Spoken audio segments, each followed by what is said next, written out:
Hi. Hi. Happy birthday, Blair. Thank you for inviting us to your party. Okay. How my aunt gave me my period for Christmas. I am a mildly suspicious. Sorry, I'm a little stoned. Sorry. I am a mildly superstitious person deep down.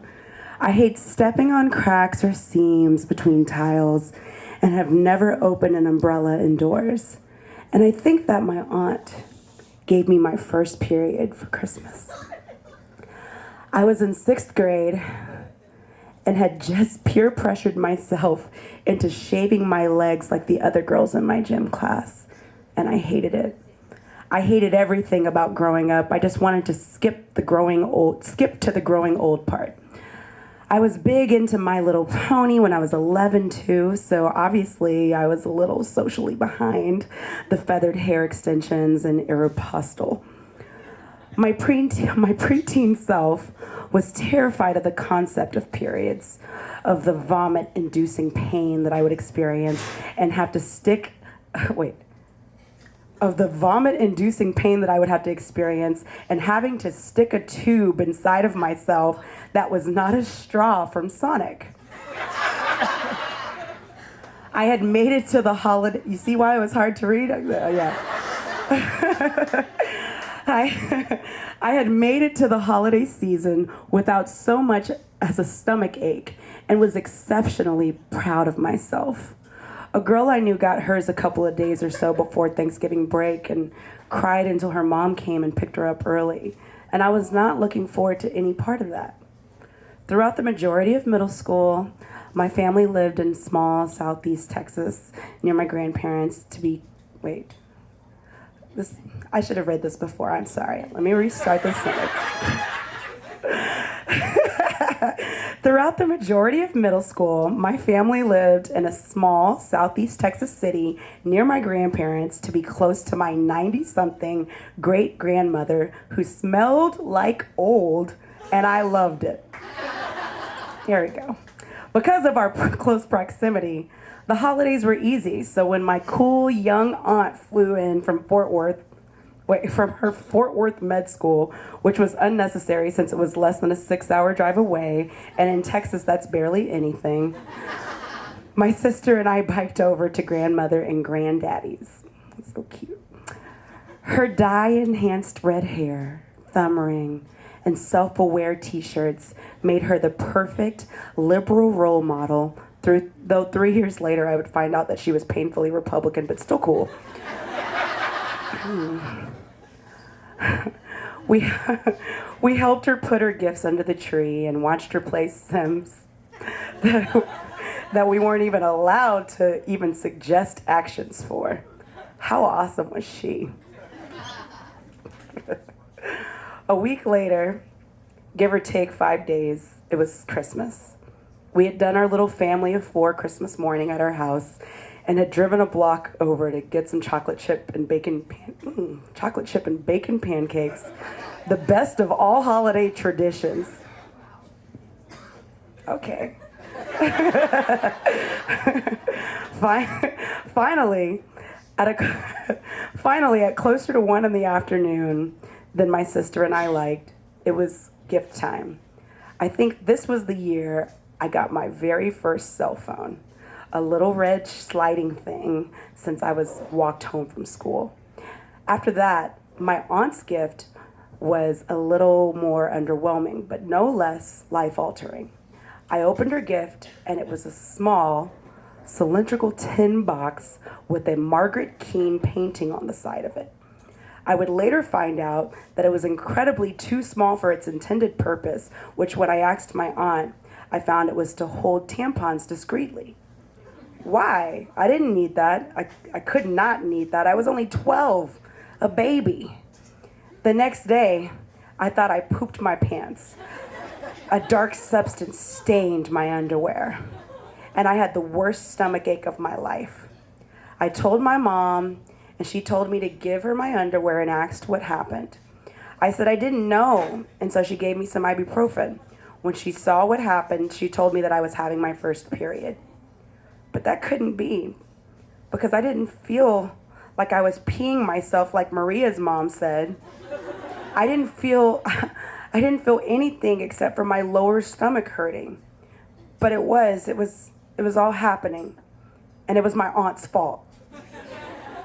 The day after I get a too small tampon holder, I start shedding my uterine wall for the first time. That is not a coincidence. Later, holding an ultra-sized Tampax in one hand and the 10 girl in the other, I could see she was smirking at me. She knew what she did. While I spent the rest of the day trying to figure out how to force it up for the first time, my aunt laughed. It was genuinely the worst Christmas gift I'd ever received, but at least I was finally of child-rearing age, just in time for my 12th birthday.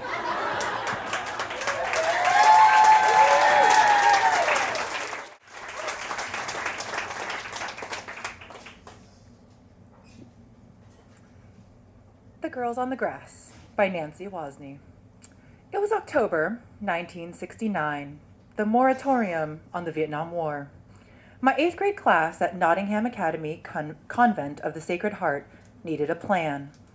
Most of the girls in my 8th grade class at Nottingham Academy Convent of the Sacred Heart probably couldn't find Vietnam on a map, but we still had opinions on war.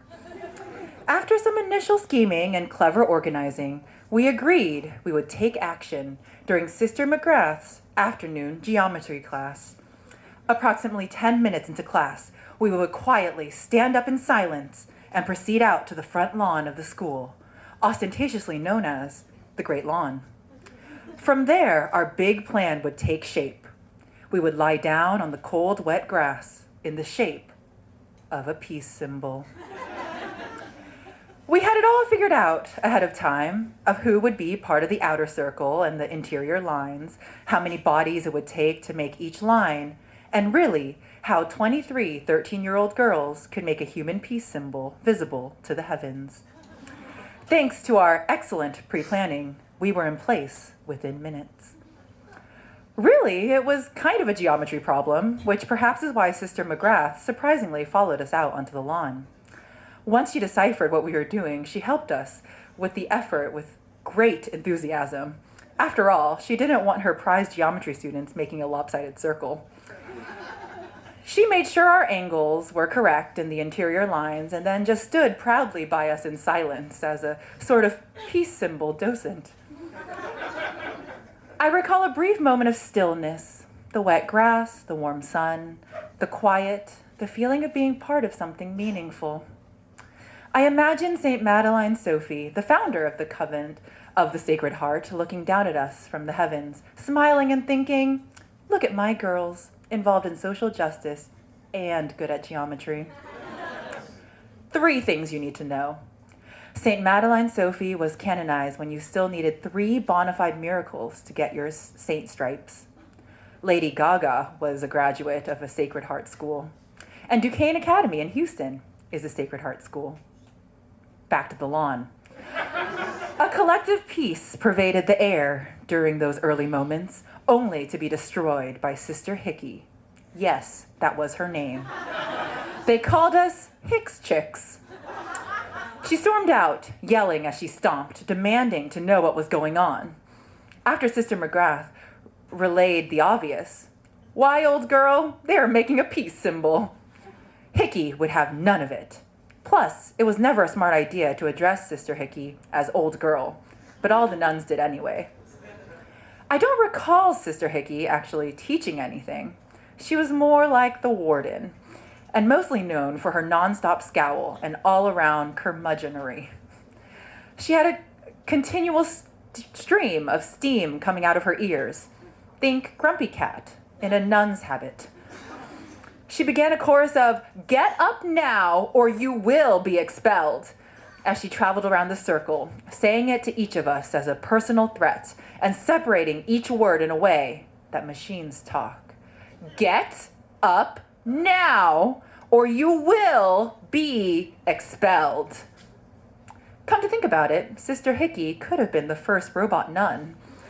By the second time around, it was getting annoying. I know already, we get it, we are being expelled.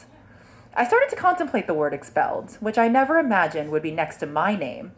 Wouldn't it be odd to explain to prospective parents why they yanked the entire 8th grade class? Where would I go? Would I just quit school? How would I explain to my children that I only had an 8th grade education because of an afternoon lying on the ground in the shape of a peace symbol? I had some time on my hands, so I actually began working on the talk to my future kids about my aborted education. It wasn't long before Sister McDonough, with a guitar in hand, came barreling out to the lawn with Father O'Malley in tow. She was the young, hot nun, probably there because of poor choices. She took her anger out at us, especially when we tried to sneak into an earlier lunchtime. She was able to suspend an 8th grader with one hand against the wall. Her brute thuggery had an impressive edge. Father O'Malley was a defrocked priest who led folk masses. We weren't so particular back then on credentials. He was a Jesuit priest, which meant he wore those long robes and he looked really good in a dress. Sister McDonough and Father O'Malley were in love, so she got all soft and mushy and way less thuggy around him. They sat down and began to coo, "Kumbaya." And no, it was not in an ironic way. This was the 60s. People actually sang that song. It was really helping to drown out Sister Hickey's rants, which had turned into a dullish drone by now. Eventually, the entire school piled out onto the front lawn, yelling, cheering us on, taking photos with their brownie cameras, trying to get us to move or talk or do something. It was all making my head spin when I heard a noise so loud and blaring, I thought I was in Vietnam. A helicopter circled overhead.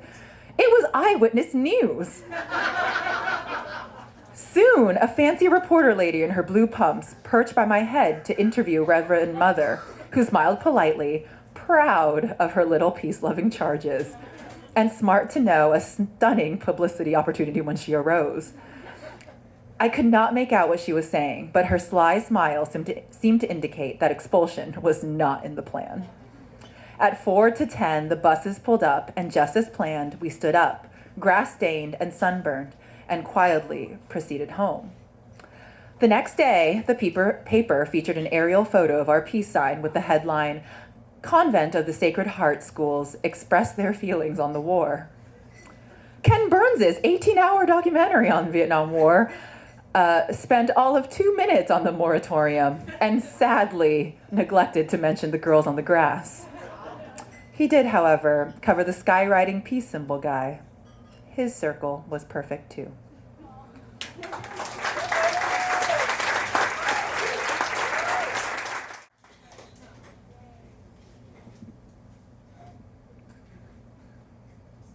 My mom gave me a purple druzy necklace last year for Christmas. I love the way it catches the light. I think of her every time I wear it. The necklace was accompanied by many other gifts, far more than normal. My stomach sunk with each new ball of wrapping paper. Something wasn't right. I knew my mom's new job paid well, double her hourly rate just for living in another city. I knew she had a lot of debt, along with a lot of expensive habits. I knew she'd been laid off nearly a year before getting this job, and I knew she blew through her entire 401k in months. What I didn't know is that she hadn't paid the mortgage in 3 months. What I didn't know is she'd started drinking again.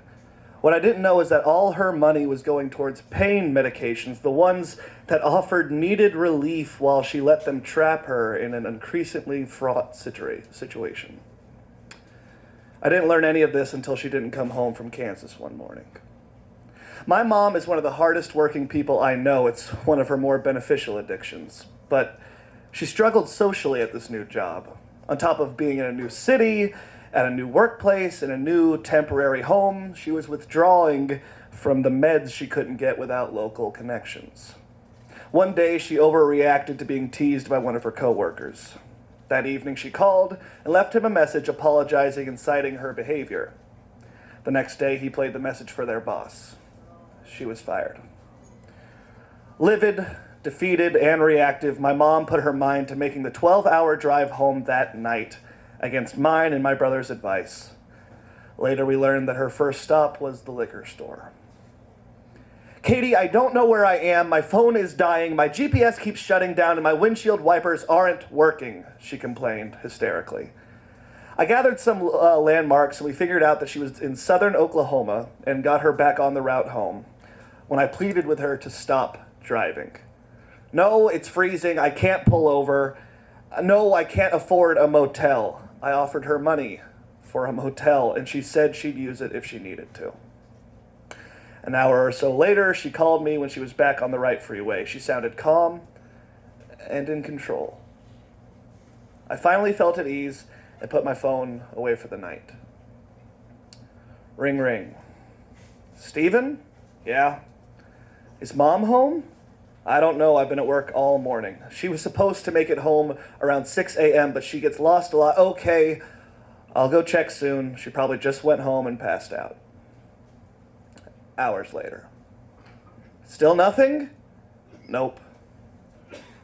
I started to panic. Did she crash? Did she die? Legitimate thoughts of where's my mommy swirled around my brain. Nothing showed up on a big statement about a motel, but I Google mapped motels along the route and started calling. Did a Sandy Manning check in last night? No. Did a Sandy Manning check in last night? I can't give out that information. Please, I'm her daughter, and she never came home. It's important. Hold on. No, I'm sorry. My heart sank. I started scrambling, wondering how else I could hunt her down. A few people who knew my mom's history asked if she could have been drinking. My response of she doesn't drink anymore, she's been clean for 6 years, was met with knowing looks and no more words. After calling the Dallas, Oklahoma City, and Houston police departments, finally an angry desk worker asked, "Why haven't you checked Vine Link?" What is that? It'll tell you if she's in custody. I entered her name and birth year and finally found her in Norman, Oklahoma at Cleveland County Jail. Is my mom there? Her name is Sandra Manning. What is she in for? DUI? Alcohol or another substance? Can I talk to her? No. Can you tell her that I called? No. Can you tell her that her family knows where she is? No. Well, how can I get in touch with her? After communicating by letter, we slowly determined what had happened. She was pulled over with a beer between her legs near Norman. There are many facets to this story: the mystery, the blame, the jail communication, the boyfriend she made in jail who was charged with assault and battery of his significant other, the therapy session I insisted she attend with me when she told me she was worthless, and the feelings of worthlessness that now color my own thoughts in the following days, the work that she's doing in rehab now. We don't communicate much. I'm learning how to overcome the need to take care of her. I'm learning about codependency, learning about what I do and don't owe her or anyone else. I don't know how to navigate our relationship healthfully, or really how to talk about it without becoming upset or presenting an unfair view, but writing this helps. Thank you, guys.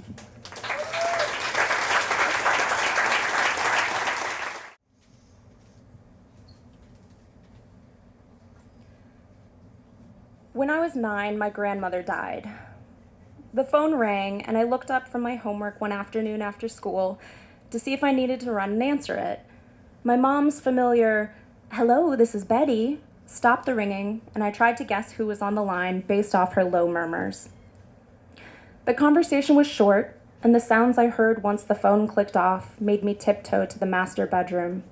She was crying. My mother, this tiny powerhouse of a woman who always had a Raffi or Peter, Paul, and Mary song playing in the background, was crying in her bathroom alone.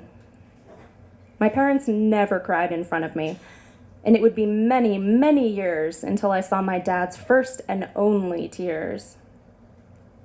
I sat crisscrossed on their bed, listening, not knowing if I should do something, if I should try to help her, or if I should leave and pretend this wasn't happening.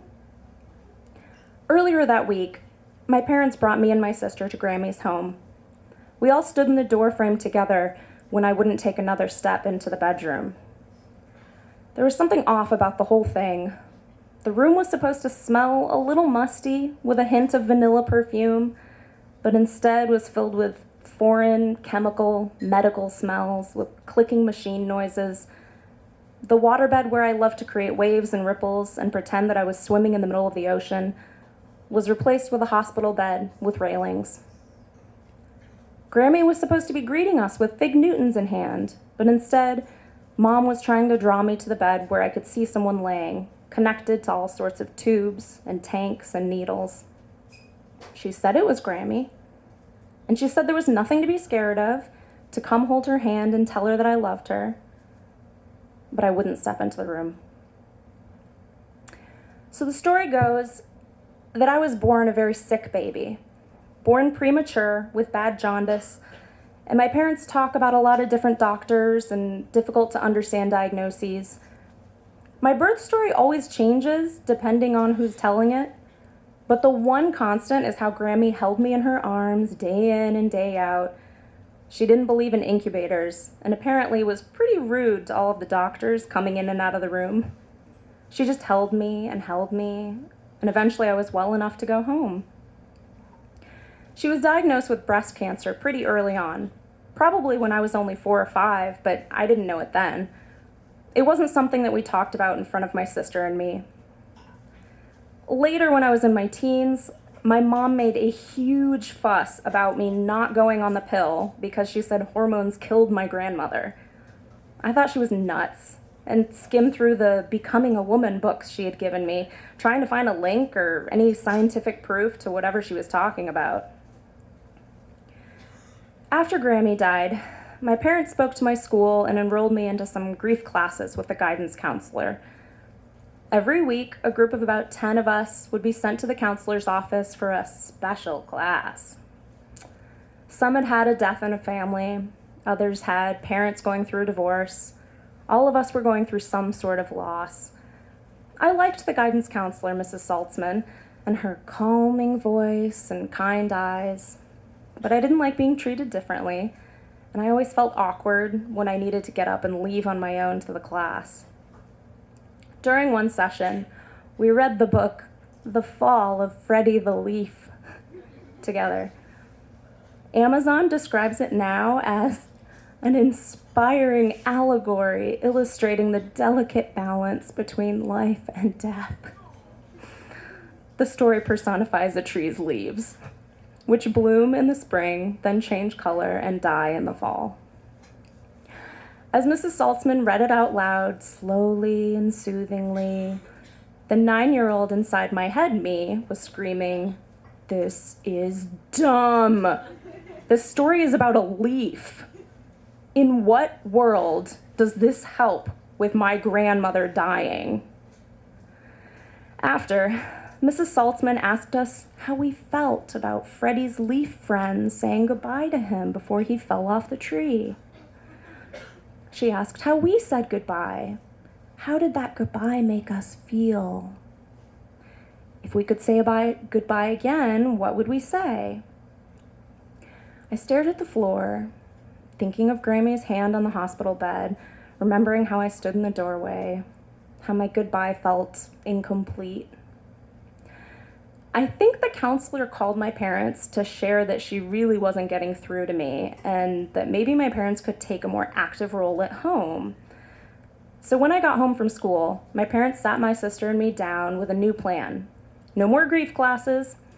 Instead, they wanted to talk to us about death and dying, and that some people believed that when people died, they go to heaven, that heaven could potentially be a place full of wonderful things, ice cream and puppies and waterfalls and flowers.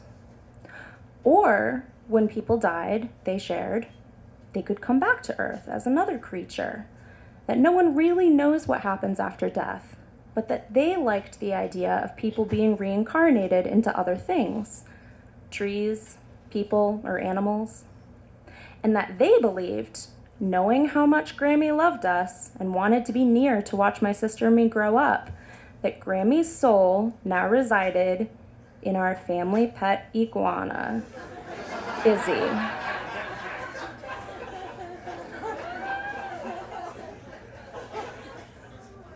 My sister and I looked at my parents. Grammy's in Izzy? I asked. Yes, my parents said. Later that night, I sat in front of Izzy's cage.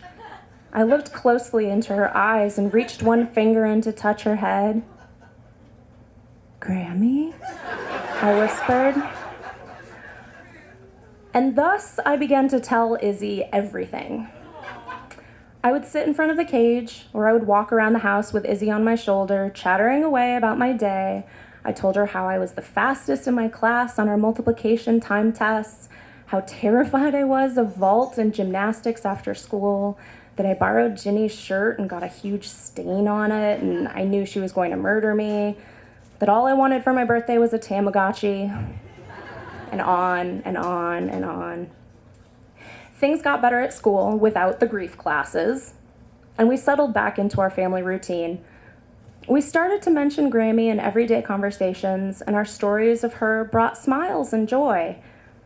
One night, we were coming home from our Thursday night tradition of Mike's Pizza. Dad opened the front door, stepped inside, and stopped. "Bad dog! Drop it! Bad dog!" he yelled. Our 95-pound mutt that we had rescued a couple of years earlier was in the living room. Izzy was hanging from the dog's mouth, limp and lifeless. I promptly threw up all over the living room, and everyone started screaming. My sister was crying. My parents were trying to get the dog to drop the iguana. The dog was growling. The iguana was very, very dead. And I was bent over, hands on my knees.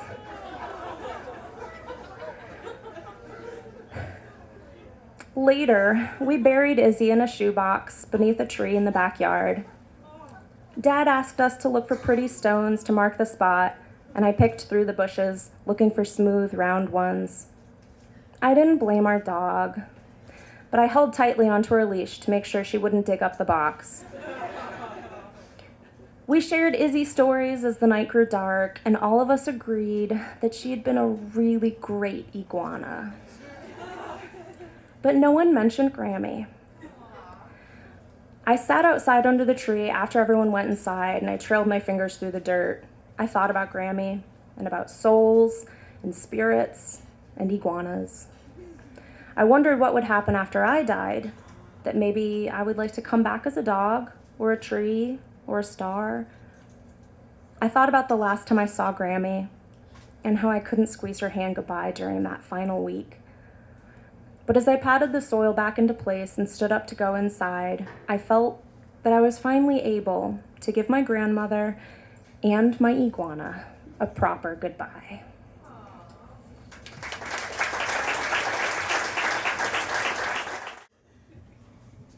Hello. Just before I start reading, I wanted to, because they let you read this shit however you want, so I just wanted to talk about a few things before I start. Okay, so first, Christmas. Why? I don't like Christmas. Do y'all not like it also? Do you not? Because I don't like Christmas because of capitalism. And then you feel guilty because you, like when I was buying Christmas presents for my family, I would overdraft my bank account every year. So I'm like, nah, fuck that. And then gifts, capitalism, man, it's not. Anyway, okay, religion. That's the next reason why I don't like it. Christianity, not a good religion, right?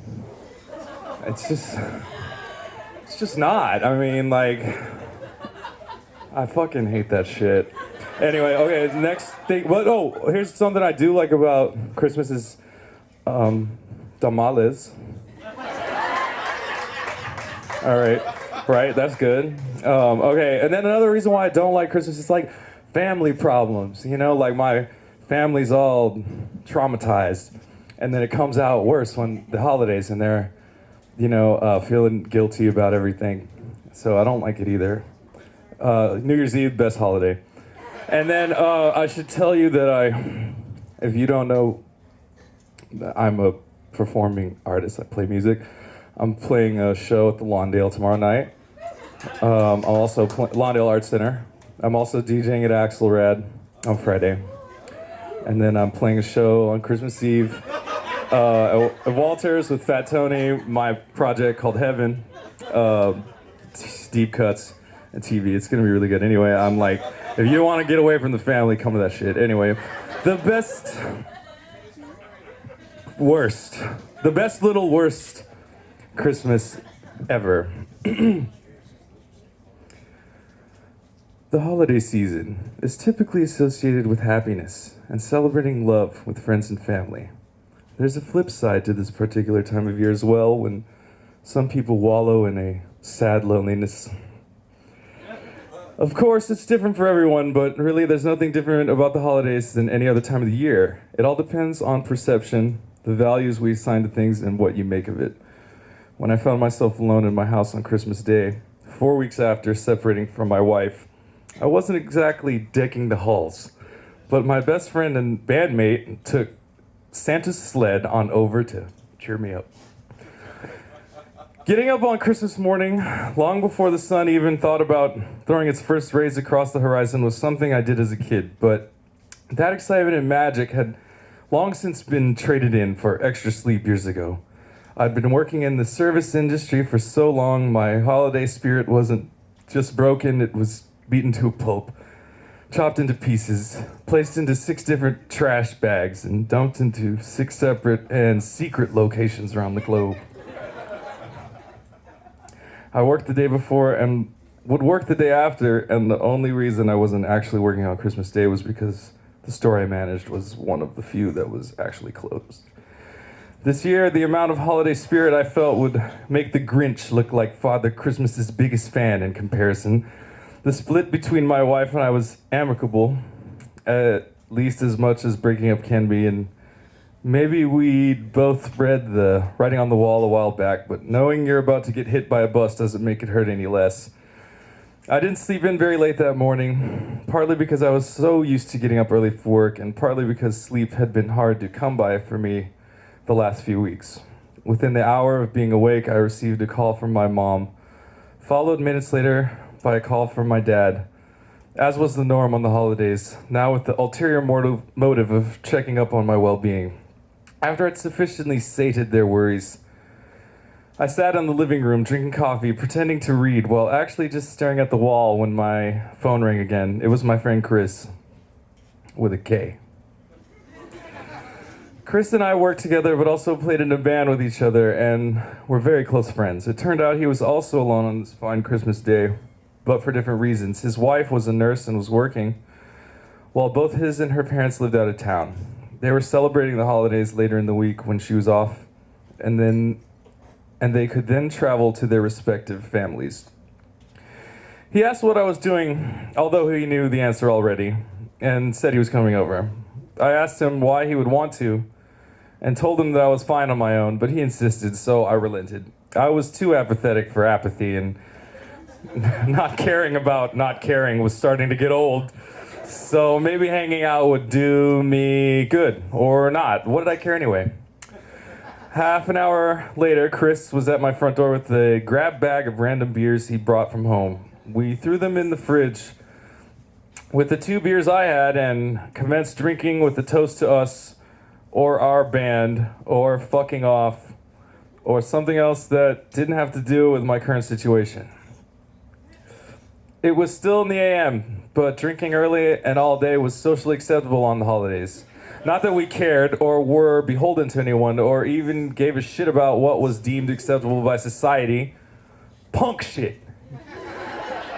We listened to records and shot the shit for a while, both having no interest in watching television. The last thing I needed was The last thing I needed was more time to let myself get into my own head, and Chris knew that, so he kept the conversation going as long as he could. Chris then suggested we work on some of the new songs we had written recently, so I grabbed one of my guitars. I started plucking out our latest punk rock abortion, while Chris jumped behind the kit to try and play a 4/4 beat, somehow different from all the other songs. Our impromptu practice lasted as long as the remainder of our mix and matched beer supply, which is par for the course when playing punk rock. Finding more beer became a top priority, but we were also starting to get hungry, so Chris rummaged through the fridge to find something we could turn into sustenance. Chris dug deep into the depths of the freezer and found a pack of hot dogs that very well may have been there since I'd moved in. I'm not sure who decided on how we would prepare the hot dogs or why, but somehow they ended up in a pot of water on the stove, boiled. Ancient hot dogs. It's probably the saddest food one can eat on Christmas Day. But somehow it didn't seem so bad. When we had filled up on boiled asshole tubes, we turned our focus back to finding more beer. There were a few convenience stores open, but I was tired of being in my house and wanted a change of scenery. So we looked for an open bar. While some bars are typically open on Christmas Day, it's usually not until after 4 or so, and we were still a few hours shy of that. Still, we didn't have to drive for long until we found an old ice house that was open. The inside was dark and cold, with one sole patron sitting in the far corner, taking slow sips from a long neck. The aesthetic fit my mood perfectly, and we bellied up to the bar for a couple of Lone Stars. The place was silent, save for some shuffling and clinking bottles, so I decided to lighten the mood by playing the jukebox. I pumped several dollars into the machine and selected enough old, sad country music to take the bar well into the evening. I didn't mean to purposely play only those songs, but it was like my finger was punching in selections without my knowledge. We sat at the bar long enough to have 5 beers apiece, catch a decent buzz, and listen to a third of the songs I played. We mostly sat in silence, having talked our quota for the day. And I looked around the bar, taking in what my Christmas had become. The only thing in the entire place not oozing with sadness was my friend sitting next to me sipping a beer and picking absently at the label on the bottle. Let's get the hell out of here, I said, standing up and throwing money down on the bar. Chris didn't argue or question, so we jumped in my car and put as much distance as possible between us and that pit of despair. And this, my friends, was when I came to truly discover and understand what the holidays are really supposed to be like. Actually, this was how it should be every day. Chris didn't have to spend Christmas with his sad sack friend and a pot of boiled lip dick hot dogs, but he did. If he didn't have to suggest all the activities that we did that day to keep my mind off of life for a little while, but he did that too. It took me all day to realize how much this guy was taking care of me, and I couldn't have been more grateful. Since then, I've been inspired to have a positive effect on the people around me, regardless of the situation, because you never know how important and crucial that can be for someone. The fact that this happened on Christmas has nothing to do with it, because I know Chris would have done the same thing for me, no matter what day it was. It doesn't have to be a special occasion to boil hot dogs with a friend, but when they need it most, just avoid the tofu dogs. Trust me.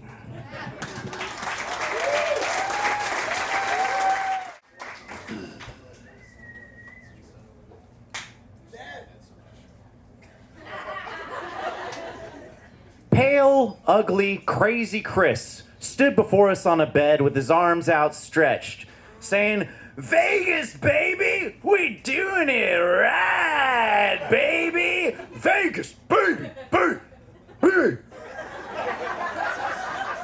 He danced a most disgusting dance. We were in a hotel room in Las Vegas, surely doing it wrong. We called Crazy Chris because Chris was crazy. I watched him smoke crack once. But that was later. That was after I let him fly me to Las Vegas on a Sunday afternoon, which is what the story is about. Crazy Chris lived in my dorm. He was wealthy. Very wealthy. Which is why he could fly people around whenever and wherever he wanted. The weekend before, he'd flown some other people in our dorm to LA, where they apparently drank a bottle of vodka on the plane and blacked out at the airport. Riveting. Crazy Chris was once a straight-laced, promising teenage tennis player, ranked in the top 10 for his age group, well on his way into entering a professional tennis career. But one day he went to a tournament in Las Vegas and met a stripper, and she showed him what meth is, and he disappeared for 2 weeks with her. And that was the end of his potential professional tennis career. So on a Sunday afternoon, he asked us if we wanted to fly to Las Vegas. We said, yeah, and we did. When we landed and left the Las Vegas airport, Crazy Chris took us straight to the liquor store to get some Bacardi that has lots of alcohol in it and is supposed to light on fire, and you're supposed to drink it while it's on fire, which sounds pretty dangerous because it is. He demanded we do flaming shots in our hotel room, and then he caught his own face on fire trying to do it. We took a video of it, and we watched it about 100 times. He didn't get badly burned or anything, so it was very, very funny.